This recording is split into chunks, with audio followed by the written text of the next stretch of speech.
many questions I want to ask. Me too.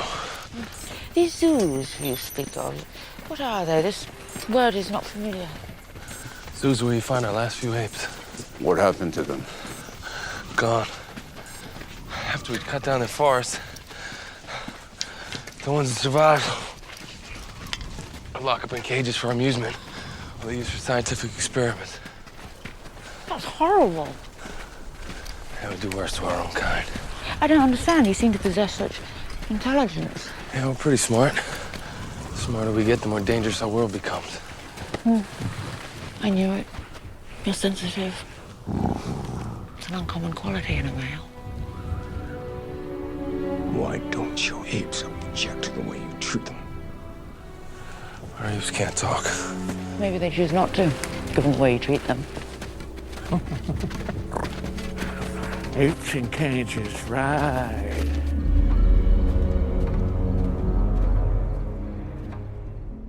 Welcome to Franchise Killer, a podcast where we pick movie franchises or wannabe franchises, review them film by film, and see where things went wrong. All right. All right.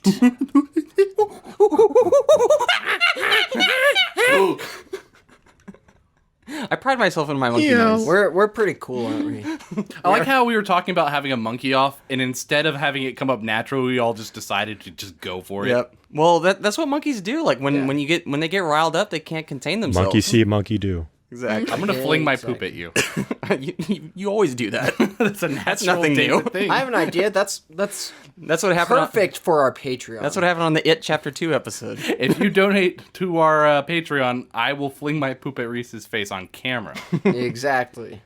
I'm Reese. Across from me, David, the poop flinger himself. poop master. To his left, Irina.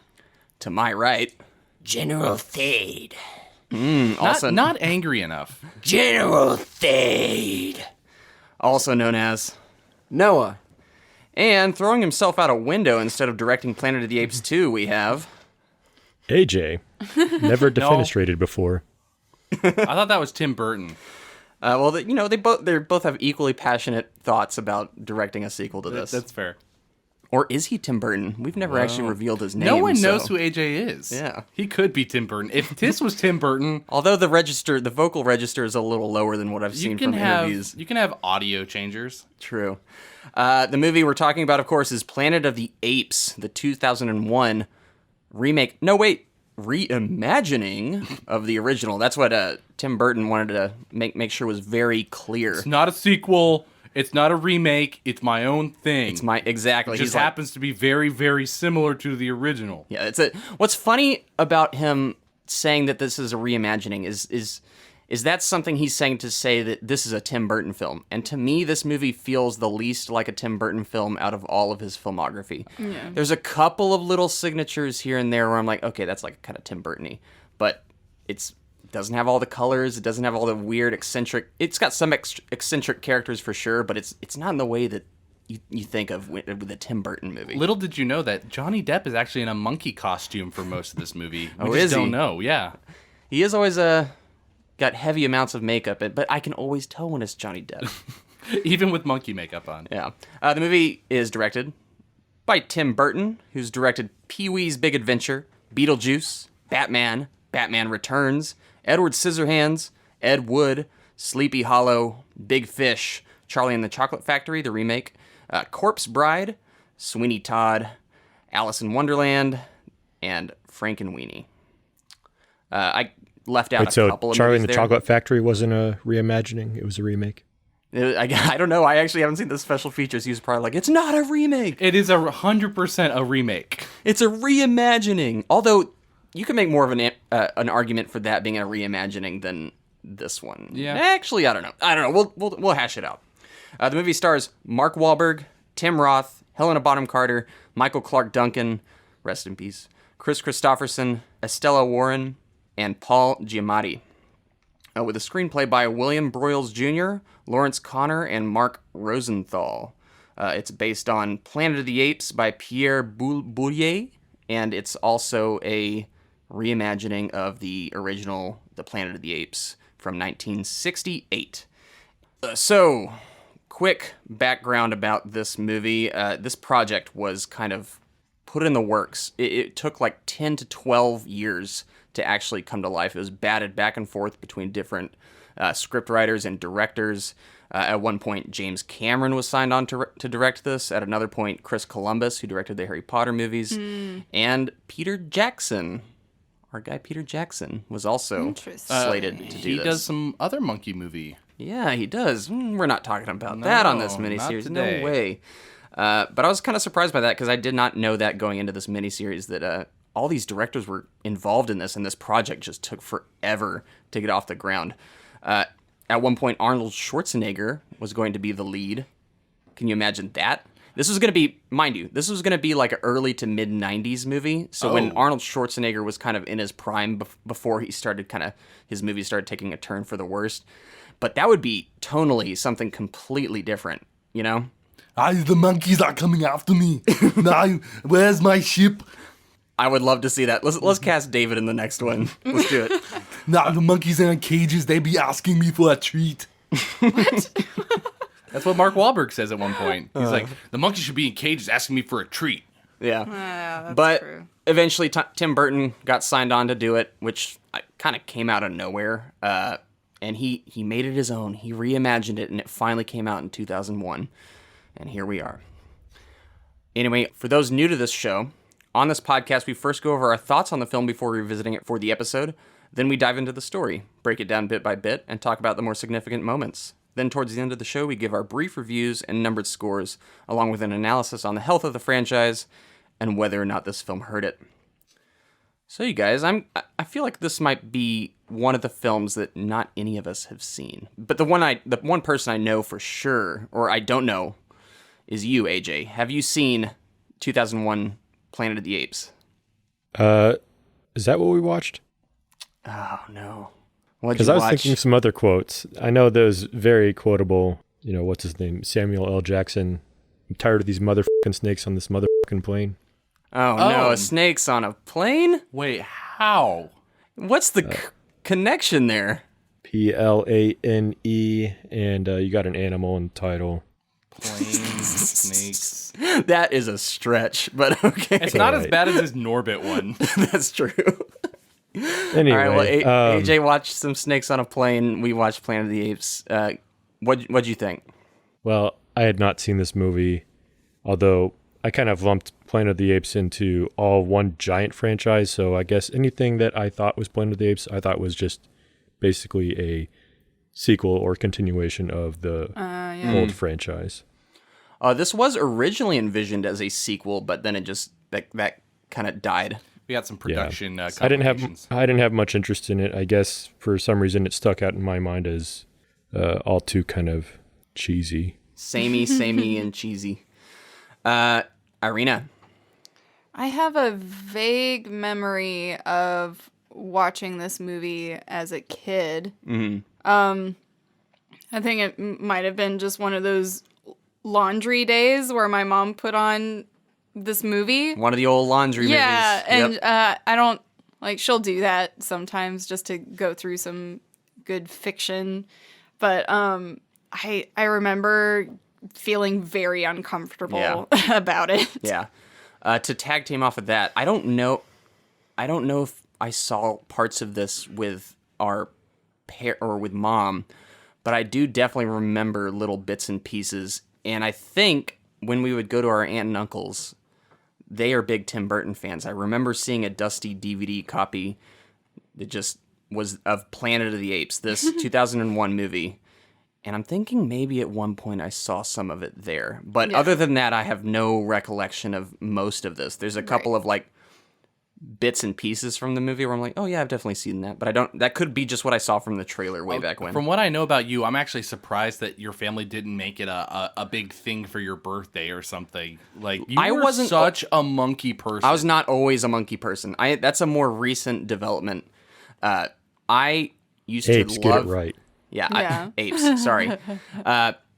I was a big fan of sharks and lizards. Those are my Oh, yeah, animals. sharks for sure. But then around the 15 or 16-year-old age, that was when, all right, I'm all about the monkeys, I think the apes, it might the have gorillas. started with Tarzan. Maybe. Disney's Yeah, it had Tarzan. to. Maybe. Yeah. I love me some How monkeys. you would like the opposite of most kids? I feel like they outgrow the monkey phase by their teen years, and you're just like all in on. How monkeys. can you not like monkeys? They're so No, cool. no, monkeys are great. They're the best. They're like little weird furry humans. Irina, Noah, you guys could probably attest to this more, but what is the one video that is guaranteed to make Reese laugh? Oh, it's like I know what you're referring to, but it's a gorilla smoking a cigarette. It's so good. Well, I or just like how you or a guys know that. cigar. for maybe. one, that could be argued as a slight animal abuse in a way, but it's No, it like took the cigarette from but the someone. way the gorilla just so casually sits on this slab of rock smoking his cigarette is just like, yep. I think the I know reason how that gorilla's feeling. He's had a long day. He's taking a break outside. He's gonna break open a cigarette. Honestly, fascinating watching gorillas and apes just interact with objects like that because it's so very close to human, Yeah. but still not. You know that there's this kind of Yeah. uncanny aspect about it that is hilarious. Love monkeys. Big fan. That's why we're doing this miniseries, honestly. It really is. Despite David's protests, it's happening. It's going down. And I think, David, by the end of this is going to be a transformative experience for you. You are going to, I think you're going to come around on the old monkeys. Apes. They're just all as monkeys. Mark Wahlberg does. Yeah. Yeah. Well, actually, Hey, you're an we'll get ape. into it. Anyway, David, had you seen this movie before this episode? No, but similarly to you guys, there was some sort of like familiarity, and I think it was more with the monkey costumes and a little bit of young Mark Wahlberg. I feel like growing up, maybe it was on underwear TBS costume. or something at one point, and I saw it, like my dad maybe watching it, and I just was never invested in these kind of movies, so I probably just like shuffled off and played with my blocks. I don't know. Played with your blocks. I don't know. I'm trying to think of like what would I do at that age. I played Watching with my So- blocks. Mark Wahlberg underwear model commercials, I guess. Yes. I mean, that's his origin story pretty much. He was a model and he a was also- rapper. and a rapper, Marky Mark. Oh, weird. So weird. Noah, had you seen this? I think so. I feel like think we're all in it's the same boat here. yeah, we have I remember scenes. Yeah. I don't know. It's like I see flashes of monkeys yelling at each other, one of them killing the other, and a weird kiss at the end. So that piqued your memory. Yeah. Like that was Yeah. that was in some file in your brain. I was like, okay, Somewhere it was there, but I don't remember. interesting. All right. With that said, David, you want to give us that call to action? Yeah. Alrighty. Let's go into a world that gets flipped on its head. Something that is where humans aren't in control and the world is run by monkeys. In that kind of world, maybe we'd actually get some listeners to give us some ratings on Apple Podcasts, because none of you are doing Hey, it. we got a couple this past week. Did we? Yeah. Oh, okay. Well, then I stand corrected. No, we've been getting a lot more Instagram followers too. So we have a presence on Instagram or on Twitter. We are looking for some help on Apple Podcasts because that's what controls the algorithm. If On you want to see us YouTube, too? succeed, yeah, YouTube. I've been updating a lot of the episodes on there. We're so close to getting all of our episodes on there now. Yep. And any other things? Maybe tell a friend. Just to reiterate, the 5 stars on Apple really helps us. Anytime we get more reviews on there, we see an uptick in our listens because we move up in that algorithm. So yeah, extra emphasis on that. It helps, and it's free. And when Free we're of charge. famous, you can all say you were there in the beginning.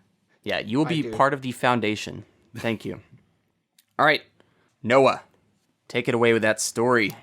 In a world where freedom is history, Where am I? What is this place? brutality is law. Rise when your master enters. The powerful rule by fear. Next, you'll be telling us these beasts have a soul. Is there a soul in there? It's disgusting the way we treat humans. How the hell did they get like this? What other way would they be? If they see you on the street, they kill you on sight. You stay here, you're already dead. Tribe are you from? United States Air Force, I'm going back, but... Some humans have escaped. Is there another way out of the city? I can show you the way. They travel with apes. Declare martial law. We underestimate this human. Who the hell are they? The story is spreading through the villages. They all want to see this human who defies the apes. Full division! Full battle ready! It's over, there's no help coming. You came. Sound the call to march! Get me the spaceman.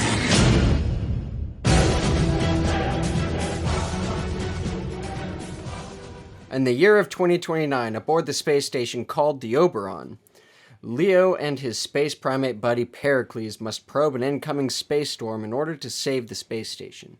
They launch Pericles in a small pod into the storm, where he disappears. Leo decides to save his little furry friend by taking a secondary pod into the storm, which is always a good idea. The pod crashes onto a planet called Ashlar. The world is ruled by apes who, for whatever reason, learn to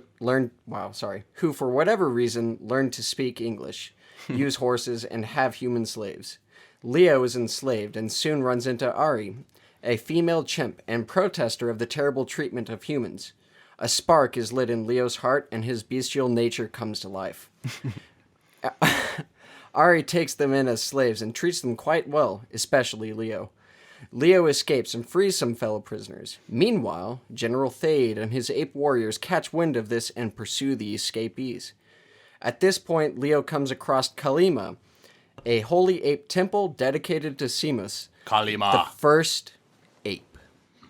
You said something on there about like the questionable nature of them learning English and impersonating humans. I think there is actually a connection that they hint at the end that there is. It's fine, like it connects. Yeah. Well, at this point, you don't understand. You're right. I guess you're right.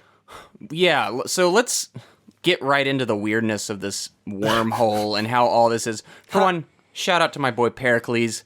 You said wormhole. Yeah, That's I know. Actually, it is a wormhole. Yeah, exactly. Yeah, I know. But yeah, we'll get into the weird wormhole business, and I just shout out to Pericles, guys. Yeah. I love this little ape. He's so cool. Yep. When we first started watching this, and I knew what series we were doing, I just got so tickled that one of the first scenes in this is just a monkey just like swinging his arms around. I'm like, yep, this is my series. He's trying to run a space. Yeah. I don't even know what you call It's it. a shuttle pod. Yeah, it's just a pod. Yeah. It's like a research pod. And or he something like fails, and he's like, ah! Yep. But I would no do treat the for same. you. what I find so weird about this opening is Mark Wahlberg is in text. They say that this is his favorite ape. He loves Pericles. But I did not get that from the performance. He seemed like kind of like, I don't care about these apes. The woman he works with cared more about them. I loved her. Yeah, and she's gone for the rest of the movie. And then they shoot off Pericles into the purple cloud wormhole vortex, and suddenly Mark Wahlberg is like, you know what? I'm going to risk this mission and my life to get this ape back. Like, that's what kicks off the plot. Genius. A little questionable. I don't even know what he would do when he got out there. Like, oh, my pod is cut up to his pod. Yeah, I feel Here like, we are. I feel like this movie needed like 5 to 10 more minutes before all of this started. Like, just establish these characters more. Give Mark Wahlberg a personality in this. And a hat. Yeah, like I was watching behind the scenes, and Mark Wahlberg has such charisma. Like, outside of this movie. Like, behind the scenes, he's hilarious. Like, he's had this whole bit with Michael Clark Duncan. I saw that. Yeah, where Michael Clark Duncan would wake up at 4 a.m. to get his makeup done, and then Mark Wahlberg would come in at like 9 a.m. 3 or 4 hours later when they're about to shoot, and Mark Wahlberg would complain about, y'all are taking longer than normal, and he's been there for 2 minutes or so, and Michael Clark Duncan's just looking over Full at him monkey like, makeup. Oh wait, he put on lip balm. He's like, oh yeah, you got to put your lip balm. Don't want to chap those lips, do you? And I'm like, and as I was watching this, is like, why didn't they just let Mark Wahlberg play Mark Wahlberg in this movie? Like he's so dull. Well, I guess kind of the whole new talent thing where maybe they just don't trust him to be himself. But he wasn't even that new at this point. Like, he had turned been down in a movies. role in Ocean's 11 for this movie. He was going to be Linus. Matt Damon's Linus. Yep. Yeah, that one stings. Although Linus isn't like super memorable either, so. True. Yeah, Linus doesn't get it, but then that would have guaranteed him like a trilogy of movies where his character improves from film to film. And who knows what those movies would have done if he was in it. I know. Definitely Butterfly that stings effect. a little. I admire him going for this film because this is really an odd pick over Ocean's 11. He really wanted to work with Tim Burton, and at the time, Tim Burton was super... Oh yeah, like, he's a big name. Top tier director. He still arguably is up there, but he's definitely fallen from grace. But yeah, this was like fresh off of, I want to say, Sleepy Hollow. Oh, Sleepy Hollow was good. It's kind of like a no-brainer. Yeah, you're going to work with Tim Burton. Especially on a movie as monumental as Planet of the Apes, because that was a big movie. Like, this is a big recreation. Yes. Anyway, back to the wormhole. So I didn't understand this, because in the first movie, we learned through the twist, spoilers, that the whole time this Charlton Heston and his group were on Earth the whole time when they thought they were on a different planet. And the big reveal at the ending is that there's the Statue of Liberty, and they're like, oh crap, we're on Earth. This one flips that, and they do actually go to a different planet. But the way this wormhole works is the first ones to enter it are the last ones to arrive, which is, No. So the last. what? Sorry, see, it's already confusing. No. me. Here, the last ones to enter are the first ones to arrive. Yeah, that's what happens, and that's why the ship has apparently been at this other planet for 2,000-3,000 years. There's no reasoning behind it. So I thought. Okay. No, trust me. I watched it. Yeah, I guess It's best not to overthink it because we'll be here all night. Heracles was the one who left first and entered the void first, but he was the one who got there last. Just basically summed up wormholes. Hell of a drug. Yeah. That's what. It honestly is just like random time jumping. And also, to jump off what you were saying, Reese, do they confirm that it's not Earth in this? Because no, it's definitely not Earth. I don't. But think why it's not Earth. though? Like, I don't know. No. There's a. Oh, it's not Earth. It's Trust not me. Earth because at the very end it does show Earth. No, what instead, literally happens with this civilization is that the ship crashes on this unknown planet. Nothing is on there, to our knowledge. It's just empty. Like, there's life, but there's no humans or apes. And instead of the humans progressing, the apes overthrow the humans and pick up, I guess, whatever they could learn from the remnants of the humans, and the humans end up splitting off into a more primitive race while the apes advance. Like, that's the pitch for this movie. But it could still happen in a world where they go back in time where there are no other people. Like, that's what I thought. That's what I was thinking. Or it's sideways in time. Let's just sum it up in actually this movie doesn't really make sense. Yeah. No, it definitely, like the... And that's fine. Yeah. But or is it? We'll see. All right, so let's talk about some of our cast. I mean, obviously, Leo, which I did not know that was his name until I read it in the Wikipedia article. I mean, I was going to ask y'all if any of y'all remembered his name. Nope. But I was like, who's Leo? Too late. Yeah.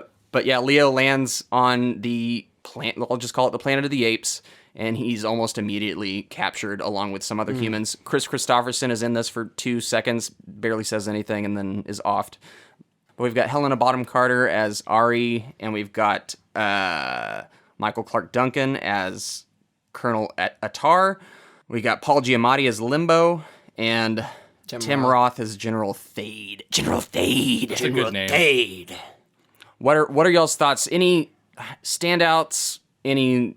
I think one of my favorite things is so far the costuming and the prosthetics. I think they look great. Yes. If there's one amazing thing to say about this movie, it is they really went all out on the makeup work and the production design. It was also very important to them to make sure that the actors were able to act through the prosthetics, which really is what improves them, you know? And so they can actually create expressions. There are moments where you can tell it's a bit cumbersome for the actor, and it definitely, I have no doubt, was.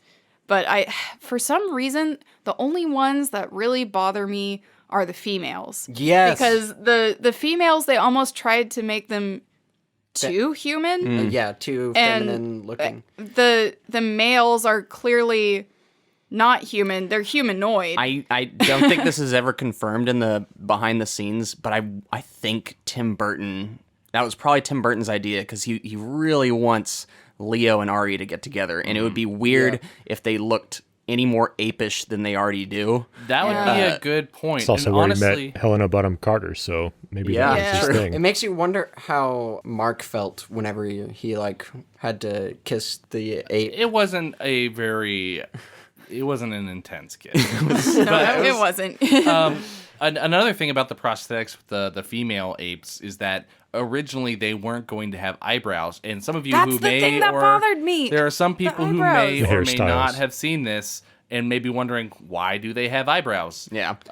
They also Because have like 90s hairstyles. Yeah. I'll go ahead. it's dated. Well, it sounded like originally they weren't going to have eyebrows for the female characters, and when they tested it, I believe that the test audience said the females were unsettling. They're still unsettling. They are. They didn't fix it.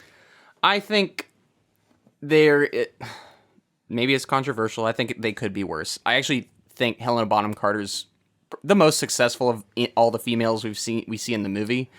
I can see her performance shine through it. I think she's pretty decent. The performance isn't bad. That's not the issue. Yeah, I think looks wise, she still doesn't pull it off. Yeah, She's got I know. a Karen look. I know I'm the only one that feels this way. I don't like the hair as much, but I actually think the facial work is good. Yeah. There's no detail on her face compared to the other monkeys. It's just like smooth. She's young, I guess. Sure. Yeah. All right. It's like I get the direction, but they feel very like they were designed by different people. Yeah. That's why. Although the orangutan, what's his name, played by Paul Giamatti. Yeah, Paul Giamatti. Limbo. Yeah, he had a kind of Jim Carrey as the Grinch-esque kind of. I thought the animated- same thing. Irina said that when we were watching it, actually. No, he's It's acting the in a opening. different movie. It's the open mouth, like kind Yeah. of always licking his lips, kind of deal. He's definitely in a different movie than the rest of these people. Actually, they're kind of all in a different movie. But yeah, if you juxtapose him against completely like white bread, bland Leo, Mark Wahlberg, it's just night and day almost. Like it's like, is Mark Wahlberg so bland to just help accent how out of this world the Planet of the Apes is? He Like- seems to handle everything in stride pretty He much. doesn't seem that amazed at this world. He's like, oh yeah, this is totally fine. Like, yeah, there's some apes and they're acting a little different than they do back on the home world, but other than that, let's just find my ship. Like that's his performance. I really, really wish that it wasn't just him. That the woman that was on the ship that we have that brief conversation with, which for some reason she gave me just really good energy. I wish she was still a protagonist for the film. But that was Lieutenant Colonel Grace Alexander, I think. How do you remember that? I looked it up beforehand because I wanted to actually remember her name. But it would have been so cool to have her here because she's almost kind of mirroring what Helena Bonham Carter's character, Ari, is doing by trying to bridge that gap. Whereas Mark Wahlberg or Leo is straight up just, I'm just about survival. I'm just trying to get out of here. Yeah. Just like the kind of the humans that are already on this planet. Yeah. They're just trying to get home, trying to mind their own business. So General Thade, played by Tim Roth, I don't think this is a good performance, but it's the one character who is sold completely on his look and just his pure aggression, I guess. So like I almost kind of give him a pass. Like I love the design of General Thade. Oh like, yeah, I think he's great. He He's the looks best one. excellent. Like I was gobsmacked at just how much detail went into both Thade and Limbo. Honestly, those two I think are the top tier of this top tier like costume makeup work of this whole movie. They just look exceptional, but Thade takes the cake. Him with his awesome armor and just how they're able to mold or craft this face around Tim Roth, and I can still see Tim Roth, but it's in the eyes. But it looks like a monkey, an ape, you know? Like it. That's the one, I feel like that's the perfect marriage. I think it holds up nowadays, even. Like, just looking at it now, that's the one character. His face was the image I remembered for this movie. Yes. Like I knew that there were a bunch of other apes, but his face for some reason was plastered in my brain. So it must have been like an impressionable look. Yeah, for He's sure. another one that turned down a big role for this, Snape. Oh, really? whoa! I did He not would have know made that. a cool Snape. He would've, Like I yeah. love Alan Rickman as That's Snape, interesting. but he would have been pretty cool too. I actually didn't know that. For some reason, that didn't come across in my research. Yeah, I think he did a good job acting. I think it was kind of a mismatch in direction because, I mean, he went all in on the physical acting with the gait, the kind of lopsided limp, with the shoulder forward. Yeah. Is that kind of menacing, but also, kind of simian mannerism. Right. But yeah, he blended into he was most believable from a physical standpoint as being an ape. Right. A chimp. Yeah. And he actually wanted to be a chimp over a gorilla because he thought it was more menacing and intimidating. And yeah, I think I agree with that. I do think Limbo did a lot of he acted more apish too, or orangutan. He was an orangutan, I think. But yeah, he also kind of completely embodied the monkey physicality. He was one of the few that I actually saw had teeth specifically designed that were more ape-like than the rest. But, well, there were some that had a little bit, but his were very noticeable. But it is funny, too, though, because chimps versus gorillas. Gorillas, I get this almost proud vibe of almost like a protector kind of way. And like orangutans, I get like, oh, they're usually like the peaceful They ones. seem chill. Yeah, they're like the chill ones. They probably smoke weed or something. But then you have chimps, which kind of seem like tricksters a little bit. They do have a little tricksy vibes. Or I don't know. It's funny that he would have that pick. They 'cause seem I totally more see cerebral. that. Yeah, that too. Yeah, and I know I don't know why we haven't brought this up yet, but I love the fact that they were put into monkey school 3 days a week. Yeah. And they took it so seriously. And watching them without makeup on, like studying the way they walk, and they're like, all right, now everybody walk with your legs bowed out and That like speaks raise to their your arms and chest. professionalism, though, because most people would have a hard time really trying to channel that for, just the idea of how ridiculous they look. But like, if you're going to do this, you have to fully commit to make it work. If there's one thing to say about this movie is that everybody was invested. Like this was not a half-ass movie. Yeah.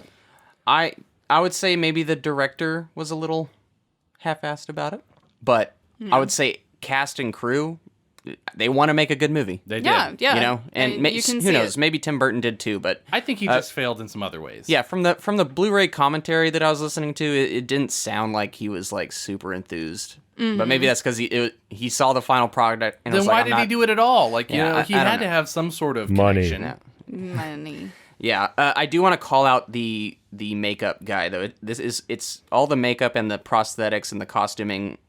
Maybe not the costuming, but the Costuming for sure was Colleen Atwood. Yeah, Colleen Atwood was the costuming, but the makeup and prosthetic work was Rick Baker. He is an acclaimed special makeup effects artist. He's done so many films, one of the most notable being An American Werewolf in London. Yeah, that's a good one. Yeah, he did. Man, I don't know why I'm blanking off the top of my head, but he's responsible for so many. Let me. I just want to know whose idea it was to do this monkey striptease scene. Oh, I like that's my favorite scene. That was so weird. Yeah. Tim Burton. Yeah, Tim Burton just wants to see monkeys stripping. Anyway, moving on. In the plot, what's his name? Leo breaks out, and he takes a few of the humans with him. Chris Christopherson dies. We all knew that was going to happen. I was just surprised though that he has such a nothing role in this movie. Yeah. Like, what does he do? Well, other It's than like- Mark Wahlberg, does any human character have any sort of role? I thought we Not were really. talking about Mark Wahlberg. I'm talking about all of them, but Chris Christopherson, the father to, or I think he's the father to Estella, To Dana. Yeah. To Dana. Dana, but the actress Estella Warren. Yeah, Estella Warren. Yeah, he just gets offed, and which is so disappointing because this is like fresh off of Blade. Yeah. Where Chris Christopherson is one of the best points of that movie. Like, why would you Yeah. not utilize him a little bit did more nothing. here?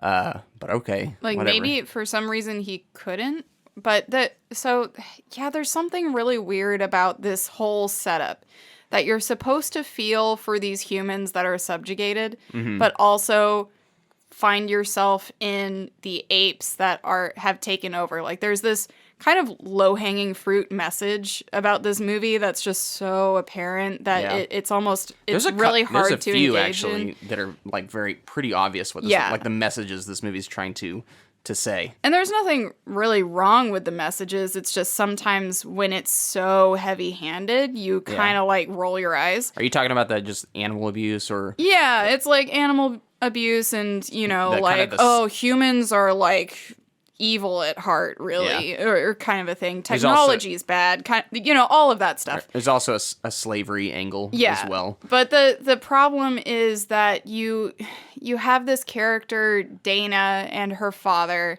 which are supposed to be, I'm thinking, the two that you're supposed to kind of feel for because, she lost her dad and she doesn't have a home and, they're all slaves. But she's they don't give her anything else. She's just there with beach waves and lip gloss.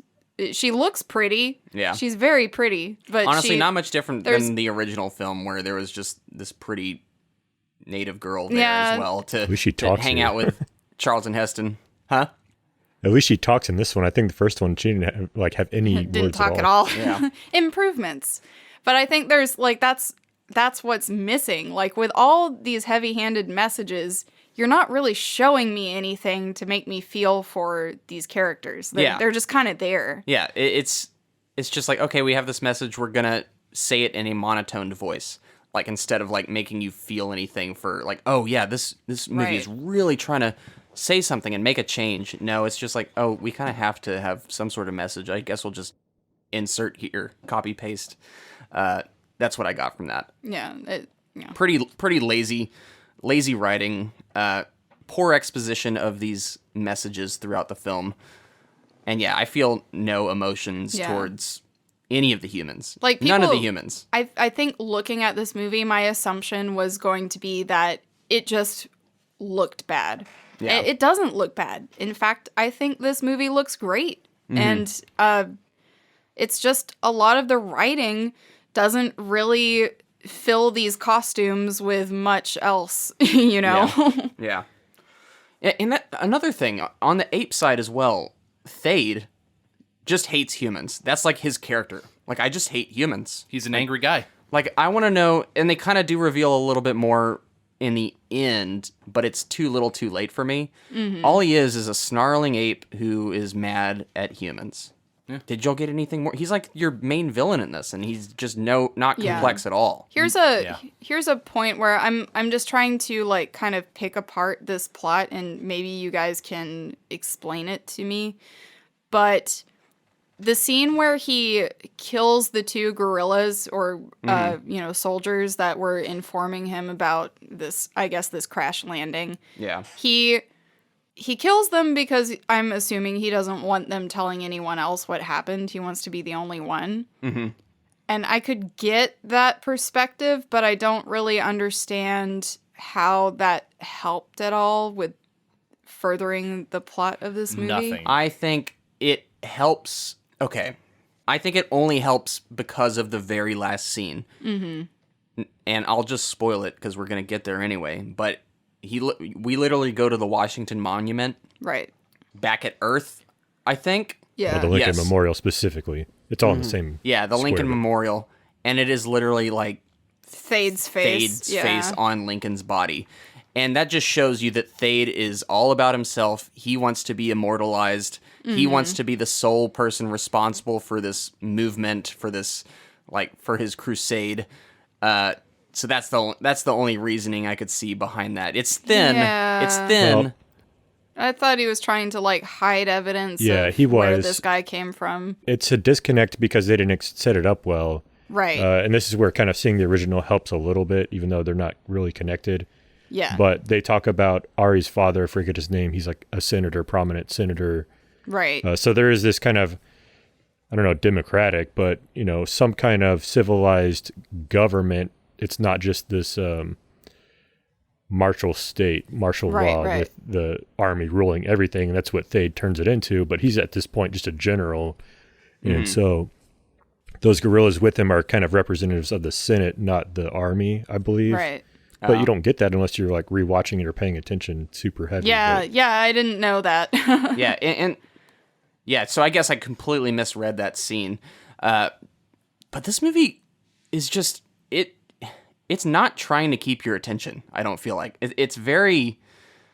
I don't know. It doesn't have a lot of energy. Like apes are jumping all about.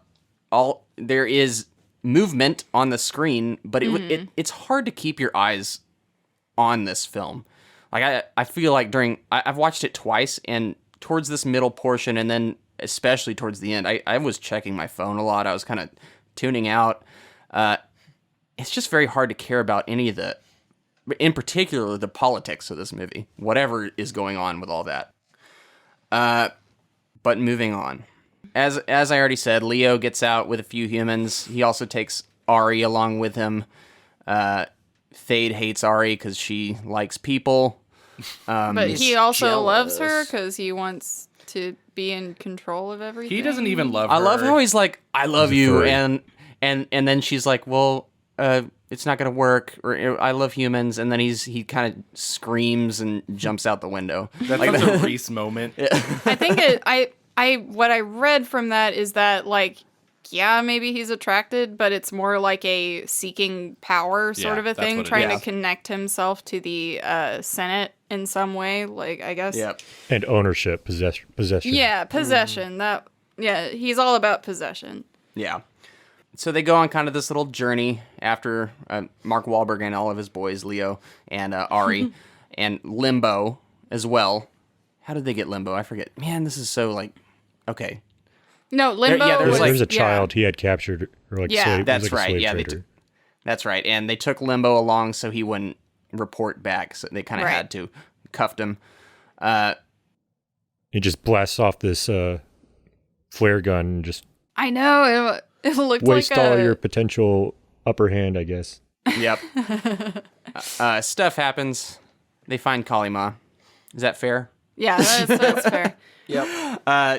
I love that Kalima, if they had just dusted off the letters a little bit more, they would see that it spells something completely different. Yeah. But they just leave it at that because that's what they can see. They're like, oh, there's some dirt covering these other letters. Maybe we should, and considering they do learn English, and I presume they know how to write it as well, they would come back to that site and see that, hey. Well, no, they're not allowed back. I know it's like holy ground, so it isn't. They don't establish that very well either. They're Reese. They're preparing for the movie. True. Well, yeah. So here, I think there's a little bit more of the like science versus religion thing. Like it's a holy site. Roll your eyes. She's a scientist kind of thing. Right. The original set up the intrigue a little bit more because they're trying to go back to the Forbidden Zone, like where the origin was. So there's more of the intrigue of the corrupt government, covering up things to take, be in control. Here they're like, you don't have any of the groundwork for the society other than the pure aggression. Like Thade is an anagram for death. Okay, great. So we have the army against the humans that are just killing anything, but we don't have any kind of deeper thought of why. Yeah. Yeah. That is kind of, it's funny. It has all the dressings of being something with a really good meaning to it or message, but then it just kind of cuts through everything so quickly that you don't really feel any impact or feel any responsibility to change anything in your lifestyle as a result of it. Random. We didn't quite talk about Michael Clark Duncan. I realized. Yeah, he's a good grounding point in my opinion. Yes. I like this character. I think he's underutilized, but he's one of the most memorable aspects. Yeah. Into especially visually, like when you see him, it's like, yep, that's one of the iconic looks of this movie. If anything can be called iconic, and I think his performance is another one of those that kind of shines through. Yeah. So I don't know why I forgot to bring him up earlier. He's more of a complex character than even Thade, I would say, because Thade is just an angry guy. Whereas I feel like his character, Michael Clark Duncan's, I can't remember his name, Attias? Attar. Attar. Attar, yeah. Attar, yeah. He is definitely against humans, but he's just following orders. But the second he learns that it's not what he thought, he kind of like flips it, you know, like a little bit. Yeah, he makes a change. He's the one who has growth in all this movie Yeah. because Ari, like, she's already dead set in her ways. Yep. Dade is dead set in his ways. Leo is just Leo, nothing. But like David, like you said, Attar, like, he's got the markings of society and how things are built around him, but he learns the truth and he's loyal. He's a very loyal character. Yeah. But he's also good-hearted, and so he does the right thing with the information that he learns. Yeah. And, you know, basically has this character growth that no other character has. Yeah, and I honestly wish they had done more of that. Like, show more of his dynamic with Thade. I just need more. I feel like there's a lot on the cutting room floor here. Mm-hmm. Or a lot that maybe the studio was like, no, we can't have that. We got to have a 2-hour movie. That's it. And whatever your vision was, it's going to have to be compromised. And then they spent more time on the characters that weren't actually interesting, which was so weird to me. Yeah, you mean just Leo? And, Yeah, and Leo and Dana. Dana. And Dana is so bland. I think Ari is more interesting, but still it's like you said, AJ, there's not a lot of growth there. It's just her tagging along without any repercussion. Ari really. has purpose, though. She's an essential character, I feel like, to show the two sides of the apes. Right. Yeah. Like, there's people that are, you know, they care about the humans. They see them as more than just beasts. Right. She's seeking validation. Yeah. And so you need her character, and I think she does. No, well. I'm not saying you don't need her character. It's just you have this kind of these are the ones that you focus on the most throughout the film, which is a little it's lacking meat. Can we all it goes back to tension, like creating a tension of, you know, a deeper internal struggle, the external struggle in their society, how those two things tie together. You need a movement from one place to the other, which we don't get in a lot of the characters. Right. Can we all just agree that Dana is just here to be the hot girl? Oh yeah, for sure. That's and literally all she is doing. There is one moment where there could have been something more, and it's the that scene where they're all kind of camped out, and Leo is talking to Ari, and how Ari's saying, "Oh yeah, they're all following you because they think you're going to save them." And he said, "Well, I didn't say anything like that." Like, he basically says, like, "I didn't plan on saving them. I just want to get home." Like, that's it. Yeah, that moment's fine. And then Dana storms off, and I thought there was going to be more of a conversation. Like, there was going to be more on her side about, you know, that appeal to him about what it's like to be there. Yeah. And there wasn't. You get a cut and move on with this journey. There's no kind of resolved understanding about thing. Do you that. know? Go ahead. I was just gonna say same thing when Attar tells him Thade will stop at nothing. Like he's not rational. It's fueled by hate, and we was like, okay. Yeah.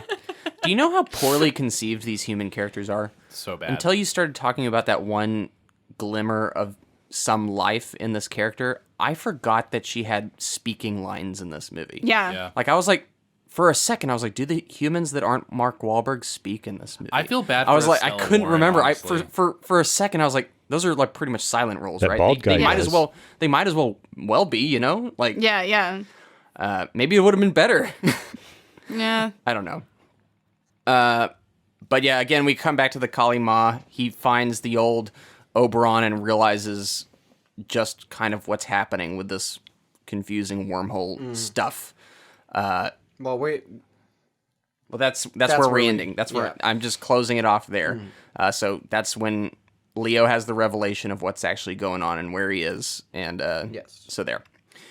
With that said, though, let's move on with the story. Cool. Part 2. Turns out the temple Kalima is actually the Oberon, which had crashed onto the planet, and it seems to be quite ancient.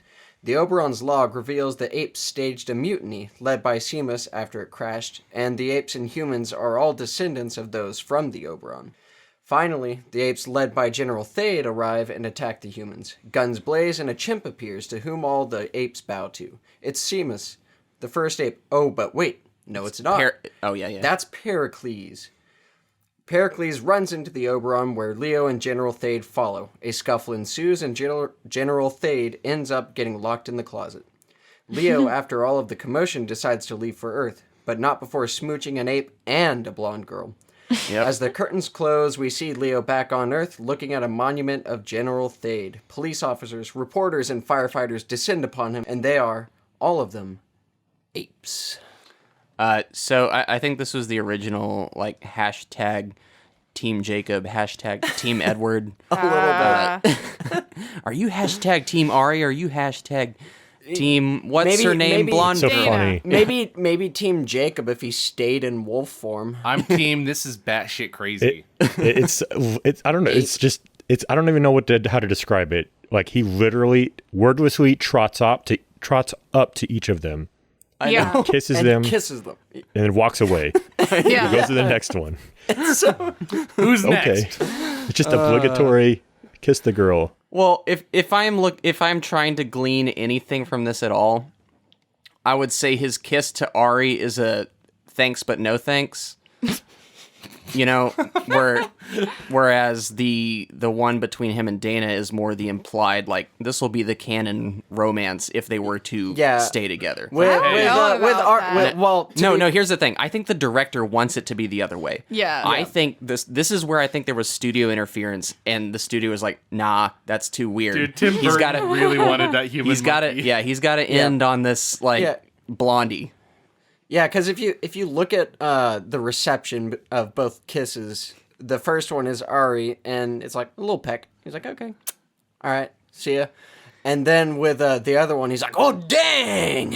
Well, she kind of leans she into that one, initiates, yeah, for sure. Okay, yeah, But but his face He's is like receiving for sure. Yep. Though. Yep. Okay, so one of my favorite things I learned about this movie was the fact that Tim Burton really wanted to push the sexual tension between Ari and Mark Wahlberg. Yeah, he definitely Leo. did. And well, no, the thing Helena is, Bonham Carter. Of course he did. yes, it's just so funny because the studio were like, absolutely not. You are not even hinting at a human monkey relation. And he goes, can we just like imply it? And they're like, no. But well, he got that implication in there. He Definitely did. Yeah.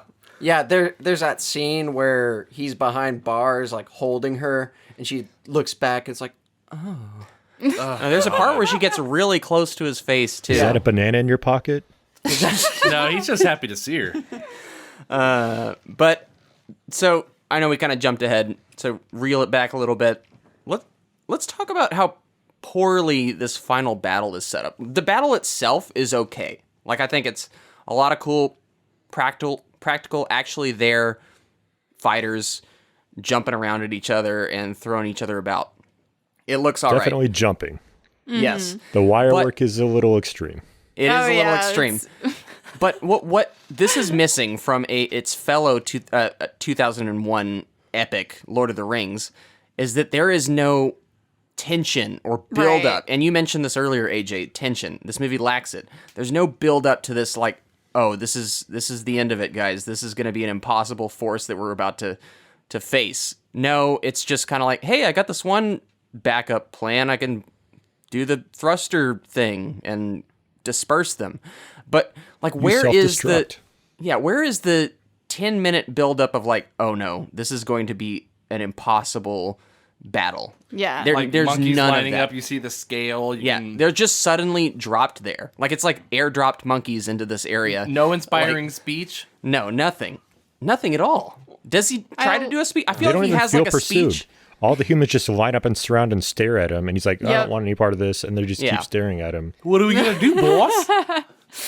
Like I do think the movie has a nice sense of scale at times. Like, I do see all of, like, it's I can see all the production, the money is on the screen, but it's just missing some key, like, you gotta set these things up properly so they punch when they actually happen. And there's no punch to any of this. It's just like, I just saw a battle and I felt kind of nothing about it. I think my favorite part about the battle is just seeing everybody fly off screen, and like anytime they were hit, it was just like, oh well, there they go into outer space, Cue basically. Wilhelm Like scream. there's there was no real sense of gravity. I'm Literally. assuming this place has gravity because they're walking around like It was does, like but- one of those Chinese wuxia films where it's just like everyone's like jumping on twigs.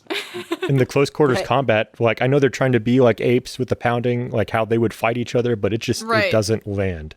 Hey, Like, it's too goofy. I think you do have to give it credit though for strongly inspiring the work that they did in Twilight. True. There is a lot of leaping in that movie and climbing up trees. Man, that is a good question. Which one does the wire work worse? I think it might be Twilight, actually. I think Twilight doesn't work. Yeah, Pretty sure especially this the is ripped first from one. Donkey Kong Bongo Blast. Some of these like fight scenes.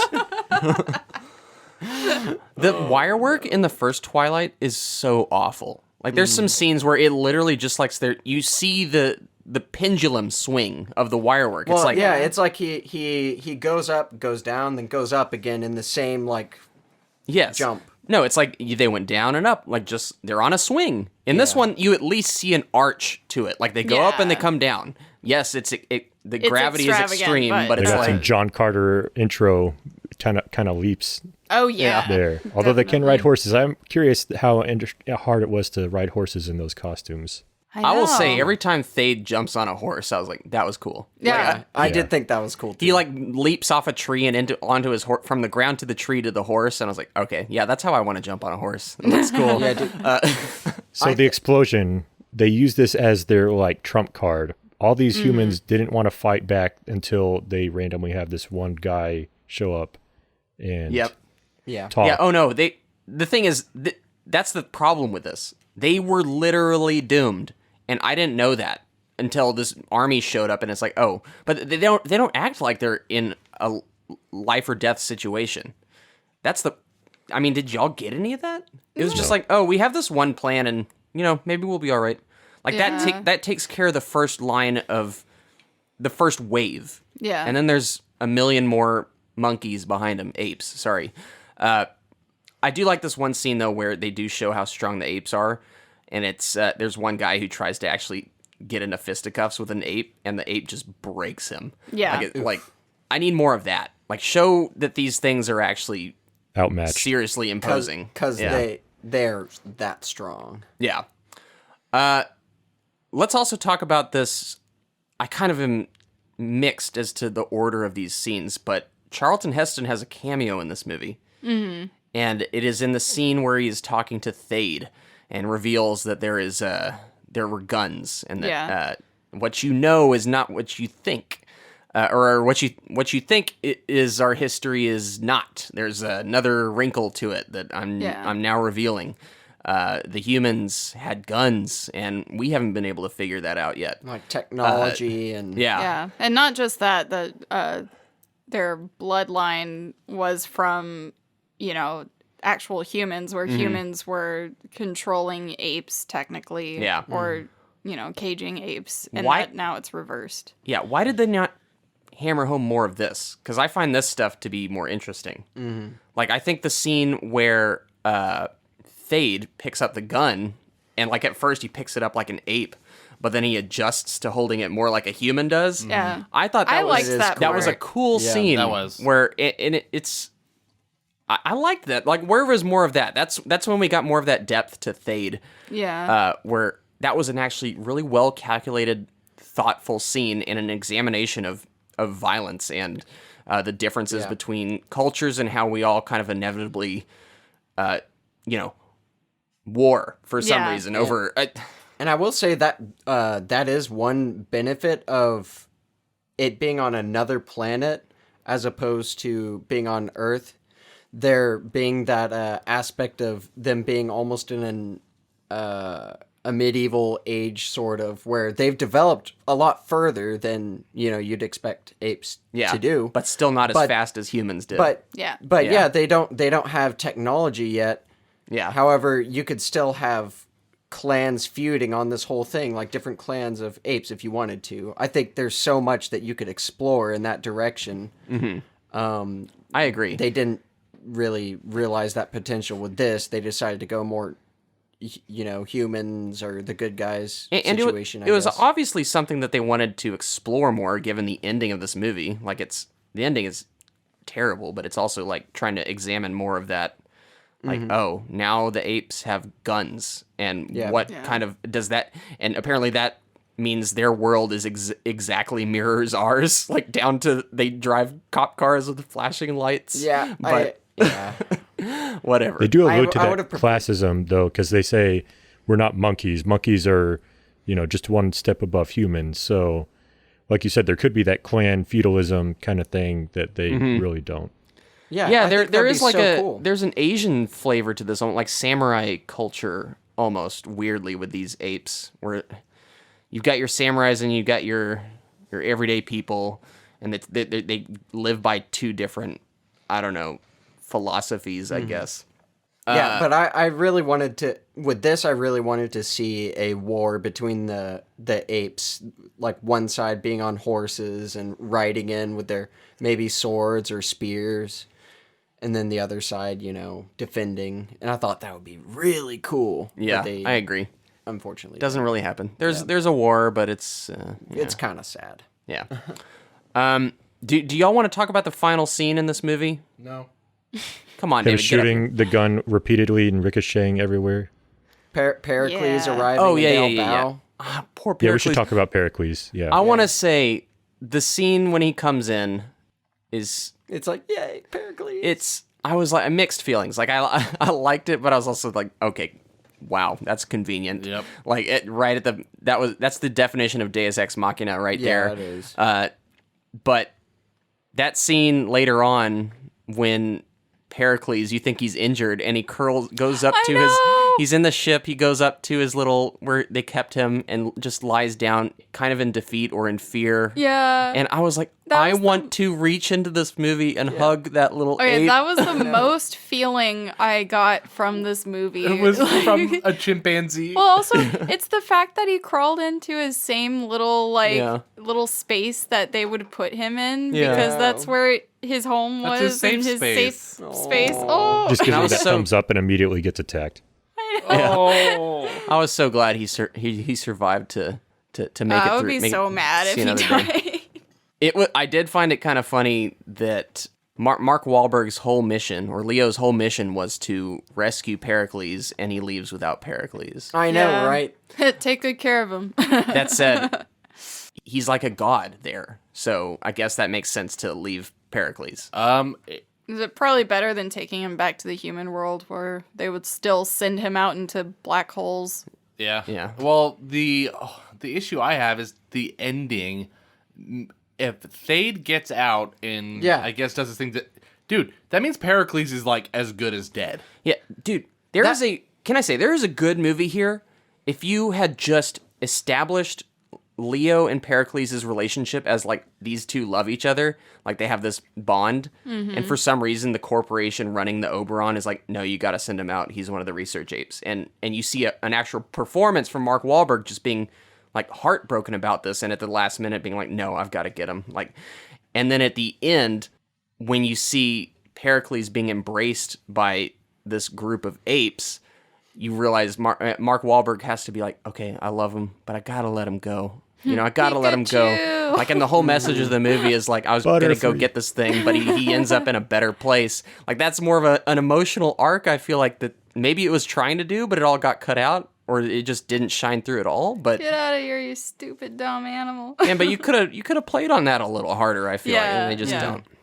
Maybe they were afraid that if Leo exposes his romantic inclinations toward the simian species, or he might have some difficulty in the pod home with gosh, Pericles. But I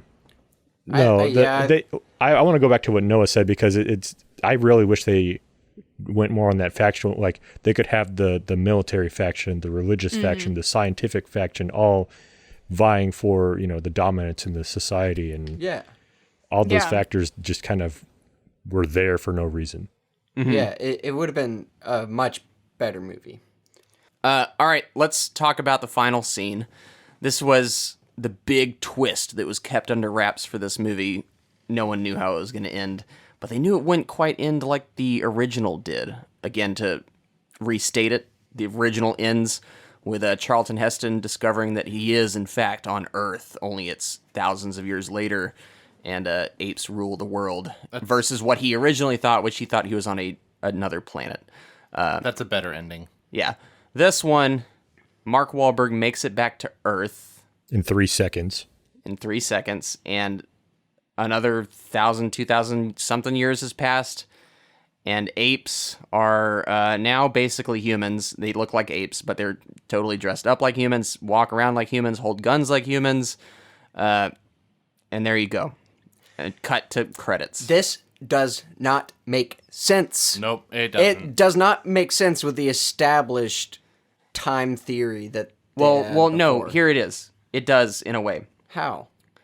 It makes the argument. The argument is that Thade, who's locked in this pod at the end of the first one, leaves to go through the same wormhole that Leo did, and since he leaves after Leo, he arrives at Earth long before him, and something happens, some revolution, some kind of, and that's why you see Leo on the face of the statue. So, like that's, who said that was? Sorry. It's what I was reading about the story synopsis, and I watched a couple videos. It honestly just feels like it all could still technically be Earth in different points of time. Like It's not though. That would make more sense, honestly. It does make more sense. I'm not saying it doesn't. I'm not saying it doesn't make more sense. But he if literally, you just, he goes into this pod, which somehow is capable of intergalactic flight and surviving a wormhole, makes it back to Earth in 2 seconds across the galaxy, literally crash lands, going faster than the speed of light, just walks out of this pod. The science does not make sense. And speaking of the wormhole, it looked like for all the effort they put into looks of the apes and the costume design, they really forgot to make the wormhole, not look like it was rendered on a Nintendo DS. I know. It was god awful. No, it looks bad. And the whole idea is strictly just to kind of defy the original and do something different. I think it flows back into what Tim Burton was saying. Like, this is a reimagining. When, no, you should. There's certain basic things from that original movie that you should have kept the same. But this, I feel like it's just like, no, we have to do it different. It's like, no, you don't have to do that part of that movie different, because that's a fundamental part of that movie that is the reason it works. Now, how is the whole civilization apes? They took look. That I don't know. doesn't make sense. No, So- none of it makes sense. It's just you're just supposed to do that work in your head. No, They but- want you to- this if you ending, think- though, is closer to what the original book is or presents, I think. Yes. That's what you said, Reese, correct? Yeah, and I don't hold me to that because I didn't actually look up the book, but that's just what something I I also read. that. Yeah. But if we're I want to know what kind of headspace he was in to believe that, over the course of so many years, Earth did not advance at all past what they had with the Oberon. No, And that somehow one ape on a pod was able to completely conquer the Earth. well, we'll see Well, what happens. I Wait. thought that it was in the past, not in the future. I mean, did you see the cars? They looked like they were from the Well, here's what I think. In the not sequels, the remakes, the Rise of the Planet of the Apes movies, Rise Dawn War. Sorry, that's a confusing order. There is a simian flu that kills off so many of the humans. I don't know if they intend for that to be what happened, but I got the sense that this is 2,000 something years later, just like it was when he left in the wormhole. So it was a 2,000 maybe year. 4,000 then. Yeah. Or something. So I'm thinking civilization died and the apes built it back up, and for some weird reason, they're exactly in the same place that humans would be at that time. Like they just figured it out the exact same way. I think it's stupid. Okay, it's so really stupid. In that case, Thade had to find a working female for him to mate with and Noah the Ark this thing. Yeah, I don't know. So Look, I don't you're know. going to Noah. The headspace is he wanted to have a man make out with a monkey and have a different Honestly. ending. That was his goal. Goal I know. accomplished. I'm just all the mad. science and how What it if the- works, not important. Yeah, what if Thade is the Leo in Earth and he kind of likes the humans? And there's a human there who's like, this Thade guy, he's misunderstood. You shouldn't. And then there you go. That's what. I hate all of this. Hey, you went deep on the weird conspiracy stuff with The Shining, so here we go. All right, let's wrap it up there. We could talk about this forever. Yeah, we could. And honestly, we could be completely wrong about everything we're saying, but I think there's been some good speculation to make sense of this dumb movie. So there you go. You want to leave it at that? Cool. Thus concludes the story portion of this podcast. We're going to take a quick break, and on the other side, we're going to give our brief reviews with numbered scores, get into what critics thought, talk some box office, and then a little franchise talk. So we'll see you then.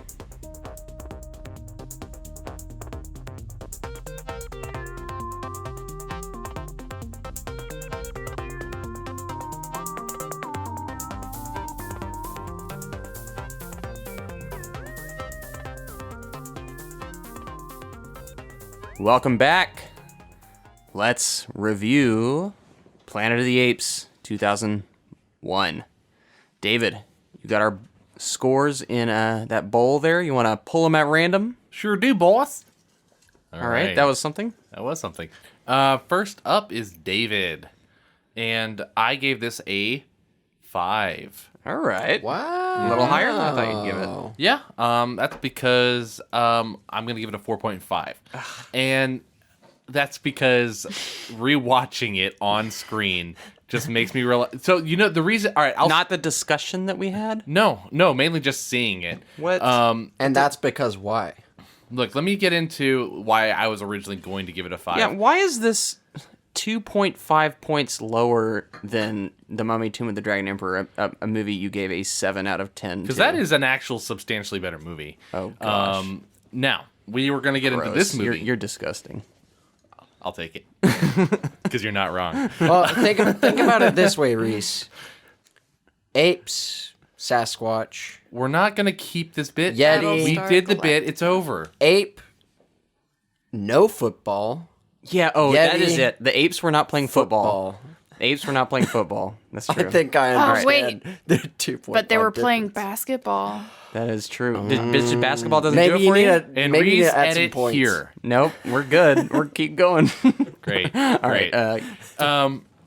I gave this a lot of points for the effort the actors and the prosthetic work and the makeup artists, and there was a lot of effort that was obviously put into this movie, and I gave it a lot of credit. But we can't just give a 5 to movies that look good without any heart or substance, and it's lacking in that department. But not completely. There's a minimal amount, and a 4.5 is just like, it almost got there. Like, if there was just a little bit more oomph, it would have gotten to that 50-50. Man, Planet of the Apes, you almost got that 5 out of 10. Man, good job. A whole 5 out of 10. I wouldn't call that the marker that makes a good or bad movie. It almost hit the middle ground. I would still call it a bad movie. Marker. Yeah, Marky. and I would be Marky marker. very, very happy if I never had to watch this again. Okay. So you should be happy for the rest of your life, is what you're saying. That being said, it's not the worst movie I've ever seen. There is some positive notes, and Wait, it's here's the question then.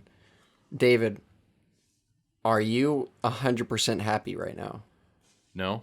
That means you're going to watch this movie again sometime Damn in the it, future. you got me. All right, next up. Next up. Sorry, I took your line. No, it's okay.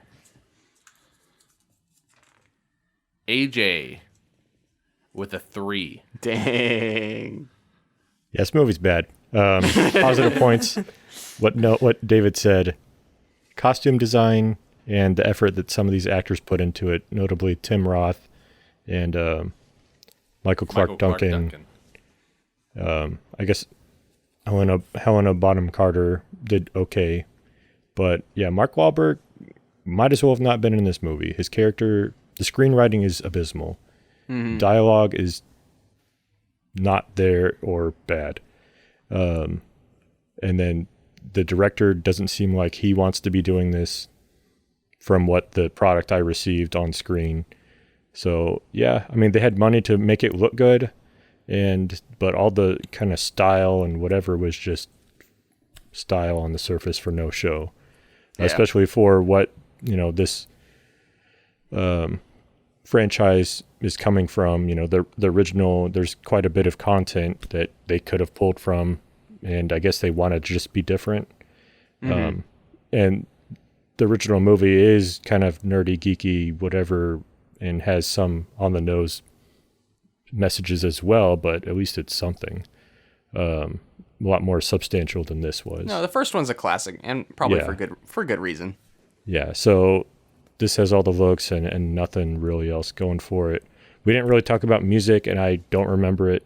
Now that you say it, I don't remember either. No, It was Danny Elfman. So here, I thought the music actually was decent. The score, it peaks early, right at the beginning, like opening credits. It's so cool because it's got a lot of like tribal drumming and just weird.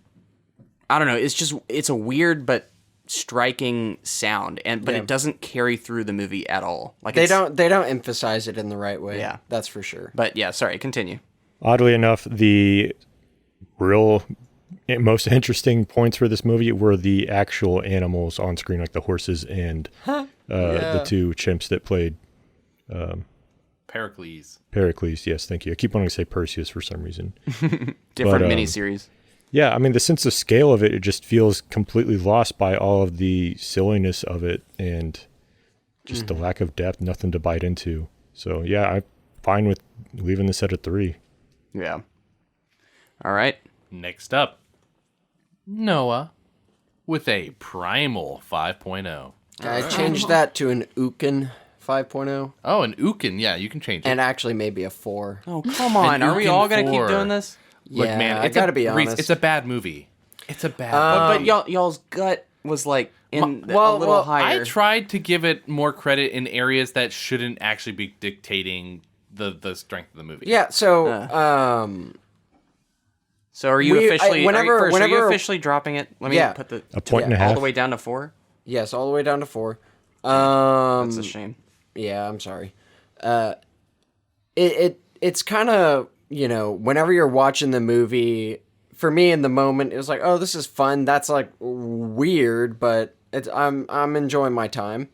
So I can safely say I was not bored for this movie. I had a pretty good time watching it, but when you talk about it in a critical way, you realize, oh, there's a lot wrong with it. And there's a lot wrong with this. And I was already going to give it a 5. And now a 5, along with some of the other issues that have arisen as we've talked about them, you kind of... It drops. It drops a little bit. That said, though, like David said, like AJ said, costumes, great. Actors, great. Well, most of them. Some of them. Everything else, somewhat lacking, especially when put into perspective, Lord of the Rings came out the same year. And I know we don't want to compare everything to Lord of the Rings, but when it's in the same year, usually you expect things to have a similar tier of practical or even CG effects. And this wasn't on that level, and it wasn't even close. So, 4. Right. All right. Next up is Irina with a 5. All right. Yeah, so mine's slightly more positive than y'all's. Although 5 isn't like great. It's not. It's not great. Well, unless you want to drop it like everyone else is doing. I'm not gonna drop it. I think Hey, I didn't drop mine. there's a lot Not of you. Yours is already like in the gallows though. I think that there's a lot of concept work that was really, really good for this. You guys have pretty much mentioned everything already, but I do find this more enjoyable to watch than some films that I've put in the 3, 2, and 4 category.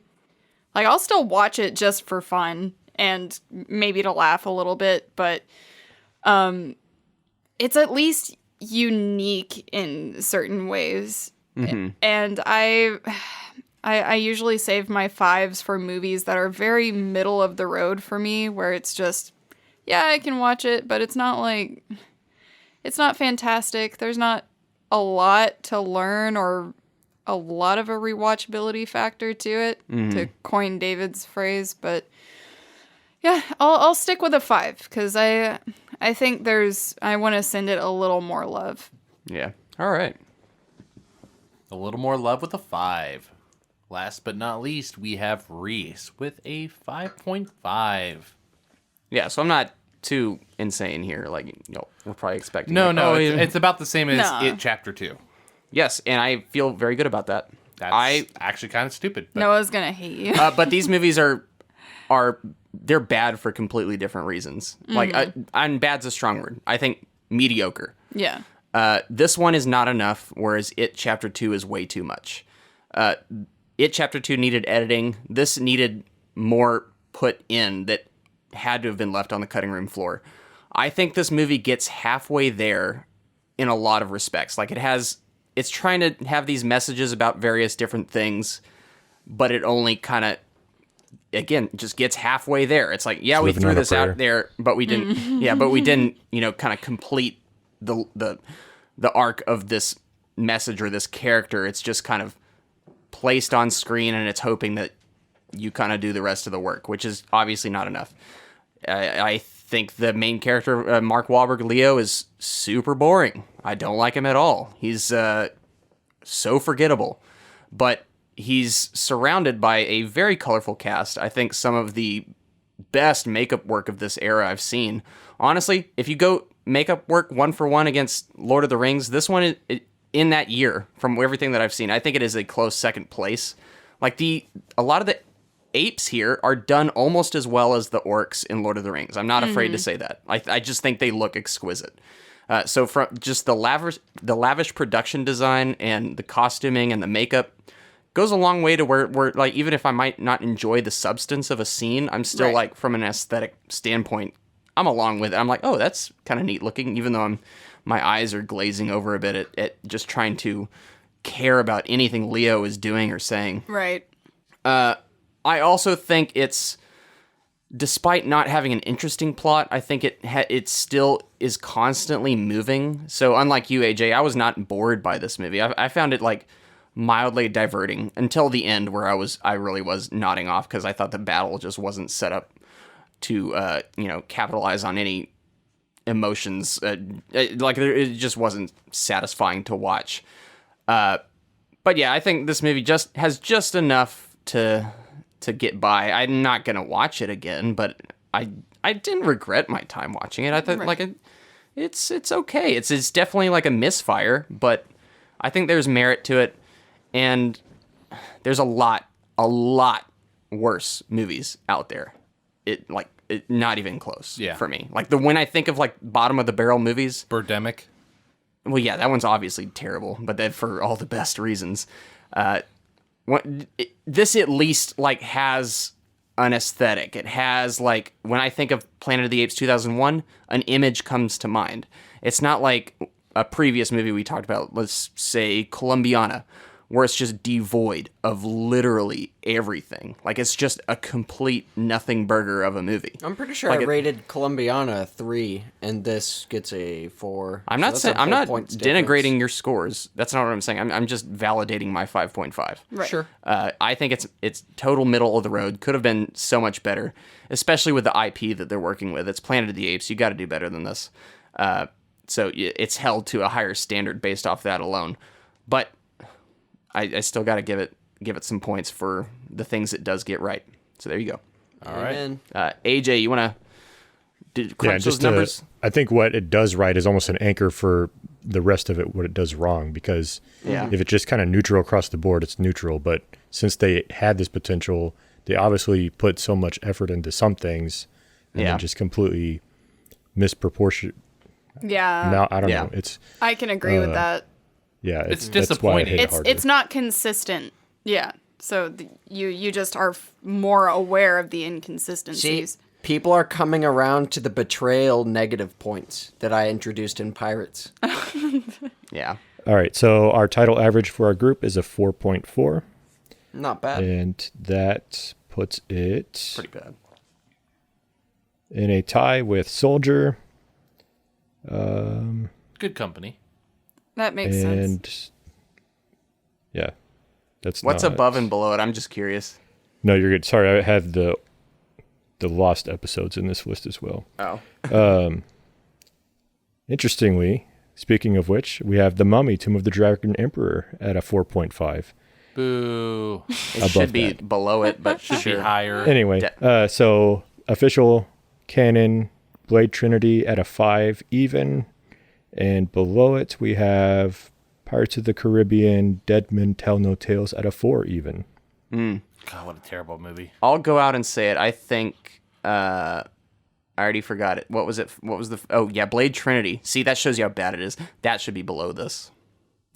I'm not afraid to say There that. was some excitement in that. I thought that was a more fun movie. Yeah. Yeah, but it's also terrible. This is kind of that, again, like we bring this up every time we talk about movies like this. They're within this realm where now it's literally only personal preference. Like everyone can agree they're bad. Yeah. But which kind of bad are you going to sit down and watch again? Yeah, like Irina was the soldier defender. Yeah, I would watch Soldier again. So one of y'all liked Blade more. I think it was David.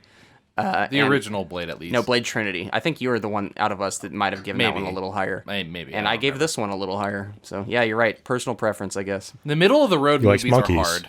Yeah, I was going to say Reese is taken after our main protagonist in this one. Yeah, thank you.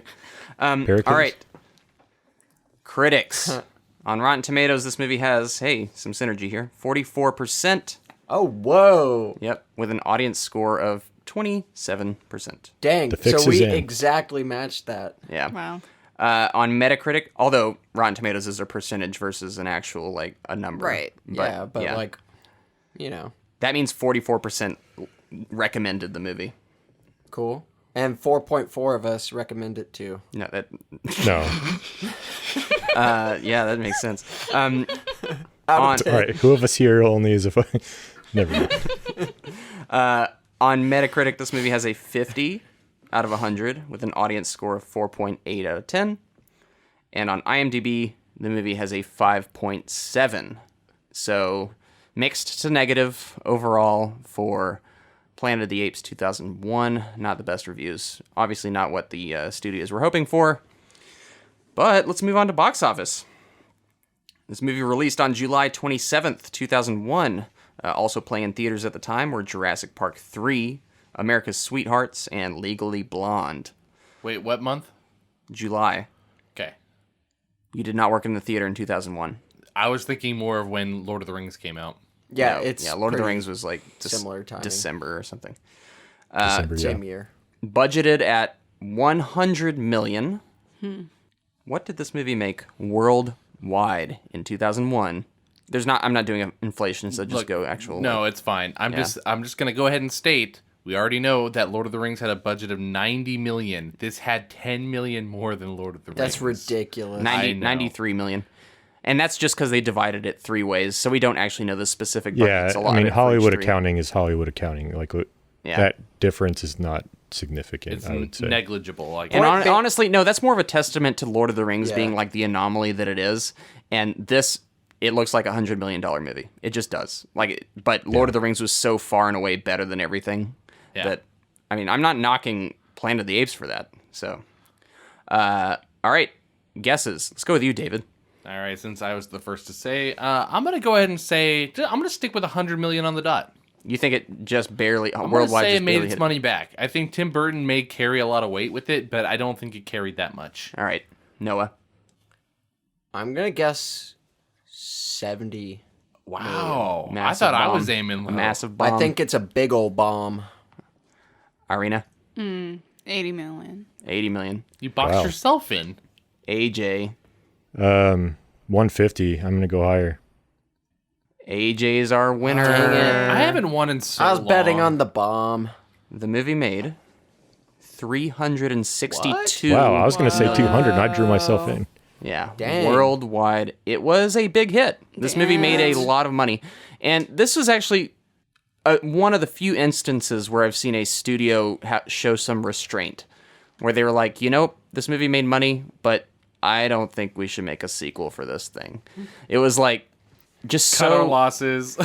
it's just not what anyone was looking for in terms of Planet of the Apes. I think this is solely a critics/audiences killed the franchise, which you don't get very often, because usually if something makes money, there's gonna be a sequel. Well, what about Tim Burton?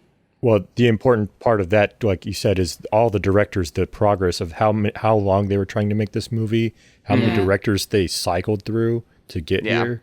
Oh, it was a fraught production for sure. Yeah, that definitely has a impact. Yeah, Tim Burton, and what we said in the beginning, he when asked about directing a sequel, he said he would rather throw himself out a window. Yeah. So that's one thing. Maybe that stench that Tim Burton put out there dissuaded any other people from wanting to follow this. It also, I don't think there was a grand plan for this franchise either. It just kind of ends the way it does, and he's like, all right, I'm going to throw this ball out there. I hope the next director can figure out something to do with it. This is not one of those we've mapped out this franchise through 3 films. Yes, Fox was trying to kickstart a new Planet of the Apes franchise, but I don't think there was any direction whatsoever. It was just hey, oh wow, we made one. We actually did it. Okay. Moving on. I guess it did make money, but let's put this thing to bed. So yeah, one of the rare cases where just the fraught production and the critic and audience reception kind of just made sure that this one stayed dead in the ground. Similar cases, actually, Terminator Genesis more recently. That's a movie that made a lot of money, but people just hated it, and that's why they made Terminator Dark Fate instead of the projected 3 movies in that Terminator Genesis reboot, retooling of that franchise, and we got Dark Fate instead. So yeah, it's happened before, but usually when a movie makes money, you see a sequel. That's why there's 3 G.I. Joe movies and 6 Transformers movies. They're all pretty bad, but they made... How did G.I. Joe get a 3rd movie? Well, Snake Eyes, it just came out. I know. When I saw that, I was like, wait, what? Yeah, I know. Yeah, that movie came out of nowhere. That's where people were asking for? Yeah, but they made money, I guess. The new one, not so much, but... Stupid. But yeah, there you go. Fox would... This isn't the last we see of the Planet of the Apes franchise, though. Last of Marky Mark. Last of Leo. Last of Pericles. Man, bring Pericles back, actually. I'd like to see some more Pericles. Last of Thade. Limbo. All these guys, goodbye. Sayonara. Hello, Andy Serkis. Yeah, next week, we are talking about Rise of the Planet of the Apes. I am super stoked about this upcoming film and this trilogy. Can't wait to break into it. And I look forward to watching it with some of you if we can. It'll be fun. AJ, obviously, we'll tell you when we watch it. So if you want to, watch it on your Freightliner to Alaska. Yeah. All right. Thus concludes our episode on Planet of the Apes. We'll see y'all next week. Later. I'm going to go get my chimp.